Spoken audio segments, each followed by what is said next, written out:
معاش صرف معاش کا نظام نہیں ہے یہ، بلکہ رغبت کا نظام ہے۔ شاید کوئی بات کہوں کسی کے لیے، یہ صرف یہ نہیں دیکھیں کہ محرم یا ایام اعزاء میں روزگار لوگوں کا بہتر ہو گیا، نہیں، رغبت بہتر ہو گئی۔ ایک صاحب کہنے لگے جی میرے بچے نمازی نہیں ہو پا رہے مولانا، کیا کروں، بڑا پریشان ہوں، میرے بچے نماز نہیں پڑھ رہے۔ میں نے کہا آپ پہلے بتائیے آپ کیسے پڑھتے ہیں نماز؟ کہنے لگے کیا مطلب؟ میں نے کہا ذرا بتائیے آپ کا حلیہ کیا ہوتا ہے، آپ کا طریقہ کیا ہوتا ہے، جا نماز کیسی ہے؟ جی معاف کیجیے گا تھوڑی کڑوی باتیں اب آ گئی ہیں، کیونکہ ایک شخصیت ایسی جس کی زندگی میں یہ چیز غالب پائی جاتی تھی۔ ہماری جانمازوں میں من و مٹی اٹی ہوئی ہوتی ہے، گھروں کی جانمازوں کی بات کر رہا ہوں، جنرل بات کر رہا ہوں، جہاں ہے وہاں کی بات کر رہا ہوں۔ آپ کیا نہیں ہے تو آپ اپنے اوپر نہیں لیجیے گا۔ سجدگاہ کالی ہو رہی ہوتی ہے، بھائی تم نے ریکارڈنگ پہ ڈالا ہوا ہے، میں اسی لیے تو نہیں بیان کر رہا تھا۔ سجدگاہ چکنی ہوئی ہوتی ہے جس پہ سجدہ ہی جائز نہیں ہے۔ جی جانماز پھٹی بھی ہے۔ مسجد کی کھڑکیاں، مسجد کے پنکھے، مسجد کی ٹوٹیاں، مسجد کے بٹنوں کا حال کیا ہے؟ تھوڑا توجہ بڑھائیے گا۔ میں نے پوچھا آپ کیسے پڑھتے ہیں، تھوڑی سی انہوں نے گفتگو سے شروع کرنا ہے۔ آفس سے آتا ہوں تھکا ہوا ہوتا ہوں تو بس پہلے نماز پڑھتا ہوں، پھر اس کے بعد پھر نہاتا ہوں، پھر کھانا کھاتا ہوں۔ تو بدبو والے کپڑوں میں پڑھتے ہو نا، گندے کپڑوں میں پڑھتے ہو نا، کچھے میں، بنیان میں، تہمت میں نماز پڑھ رہے ہو۔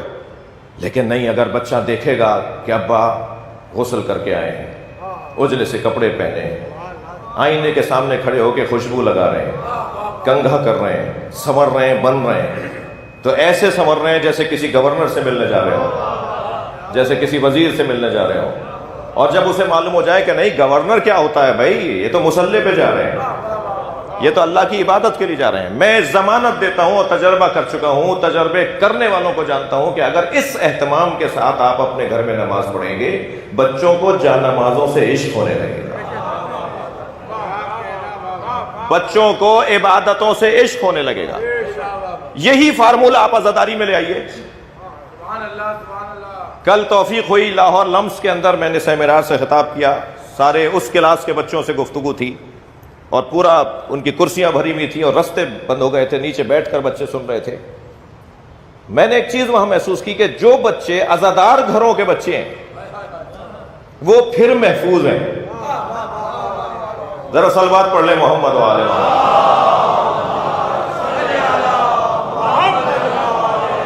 جن گھروں میں عزاخانے ہیں نا، جن گھروں میں عزاخانہ سجتا ہے، جن گھروں میں مجلسوں کا اور نسبتوں کا اور مناسبتوں کا خیال رکھا جاتا ہے، جن گھر والوں کو پتہ ہوتا ہے آج کے امام کی شہادت ہے، آج کے امام کی ولادت ہے، ان گھروں کے بچے چاہے یورپ ہو کے آ جائیں، امریکہ کینیڈا ہو کر آ جائیں، ان گھروں کے بچے بگڑیں گے نہیں۔